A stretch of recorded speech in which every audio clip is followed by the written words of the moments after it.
So welcome to Alpha Centurion. I'll be your guide. Hey, what's up? So today I want to talk to you about Joshua Bowen, PhD from Johns Hopkins University, and his new book, Did the Old Testament Endorse Slavery? Just to let you know, I have engaged with Josh before, Dr. Josh, as he's called on some atheist YouTube channels. He is kind of in the opposite situation that I'm in. So he's married to a Christian, but he himself is an atheist or an anti-theist. I, on the other hand, am a Catholic, aka a Christian, and I'm married to an atheist. And this is basically his book. So you want to check it out? I read it today. Let me review the book first, just as a book. I did get the paper copy. You can get the hardback version on Amazon, but I went ahead and got the paperback. The print is a little bulky, which, okay. It looks a little bit self-made. It looks a little self-published. And I know that this is actually published through their company, Digital Hammurabi. So I'm not sure if this is just I don't know if his wife published it for him or if this is like an official publication. I'm not sure how that works. But I would love to get a hold of the Hittite law codes. As you know, I like reading ancient stuff and I love reading ancient law codes. It's a weird hobby of mine, but it is a hobby. And the other one I want to get is the Roman law codes. I think they're Justinians. But just to give you some context, I am comparing this against two different books, and my knowledge base on slavery in the ancient Bible comes from two specific sources. So the books that I'm comparing it to I'm comparing it first to a Catholic introduction to the Bible, and I'm also comparing it against On the Reliability of the Old Testament. Not as big, but still about the same size as this guy. These guys are like a little bit less. Okay. But for my knowledge base and what I would recommend you all look at for a lay person who's not really into more academic texts would be the New Oxford Annotated Bible, the 5th edition.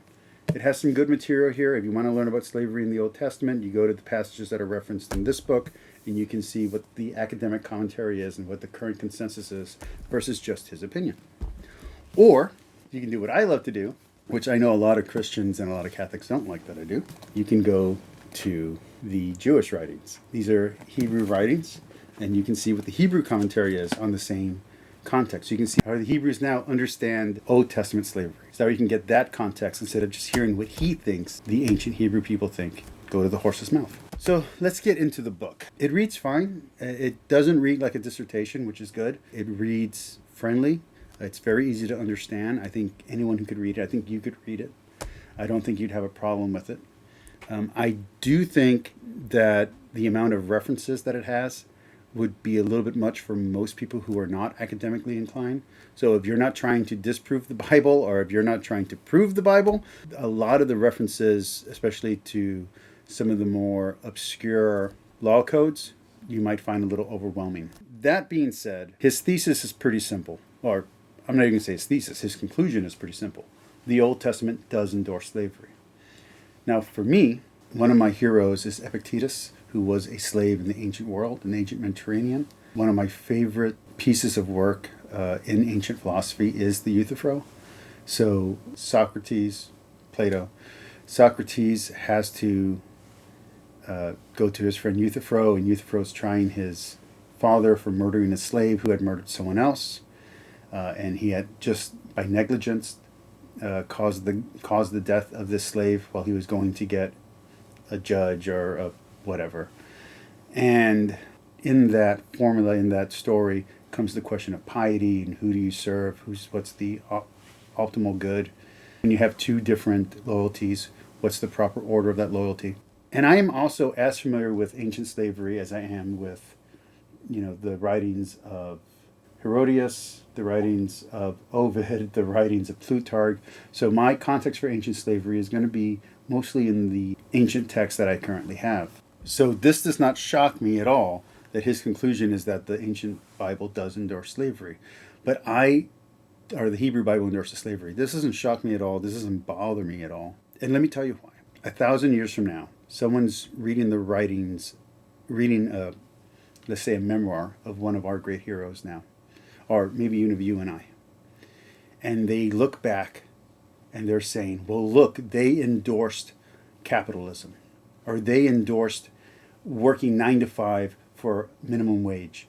They're monsters. That's the same dissidence that you're having when looking at the Old Testament and saying, well, it endorses slavery. Look at the time and the context and the culture that it's in. And I know that Dr. Josh, does mention that in here, but I don't think that should be an objection to the Bible being true.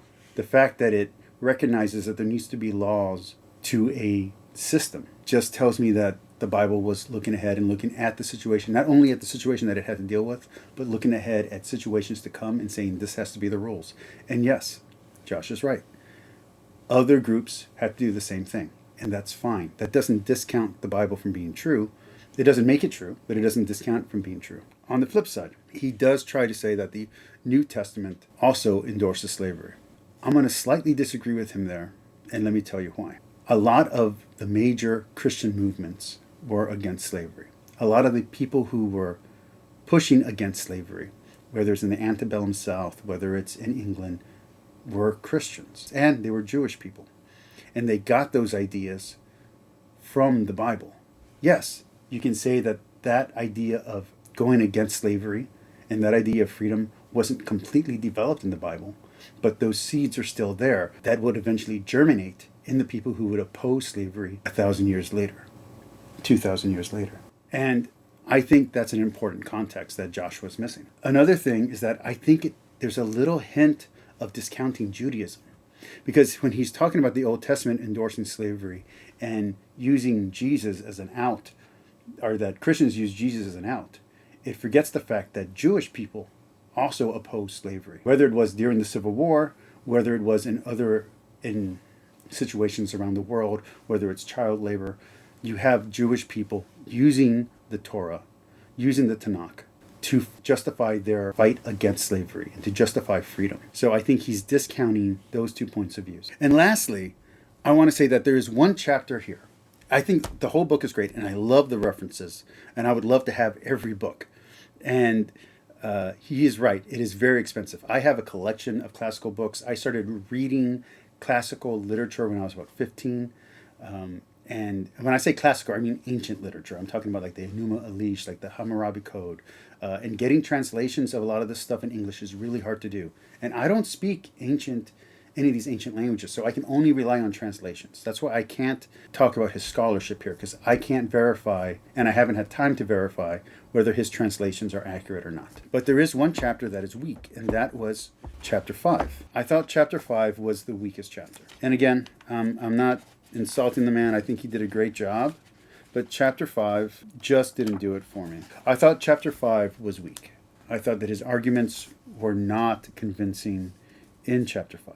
Chapter 5 is the analysis chapter. It's where he's comparing the Old Testament laws to the other laws of the Middle East, where he's trying to say that, okay, certain laws were worse and certain laws were better in the Hebrew. But by being wishy-washy, by saying some of them are less than the rest of the culture, the surrounding culture, and by saying others were better and others were equal, it comes to no conclusion. It's basically saying, yeah, it was part of the culture that it was part of. And I'll say what he says. So what? Then what? Just because the Bible fits into the culture that it was written in and is consistent with the surrounding culture that influenced that culture doesn't mean anything one way or the other. So he runs into his same problem. I also don't understand why he thinks that it's a surprise that the antebellum South sounds like biblical slavery in their law books. If the antebellum South was Christians, like you guys say they were, which, by the way, Catholicism condemned slavery long before then.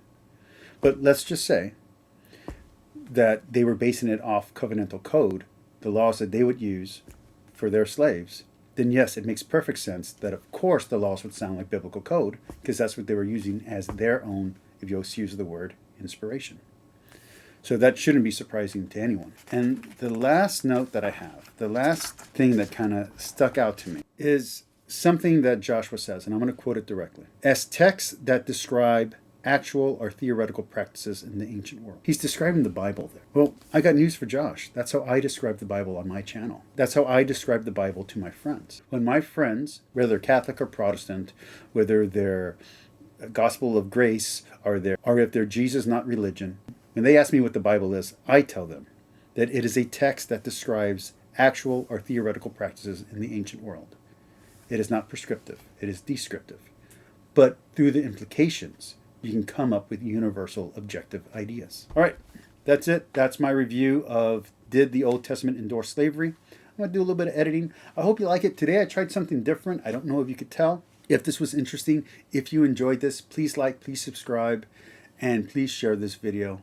Let's get this to 1,000 views, people. Come on, this is going to be a review. Let's help Joshua out.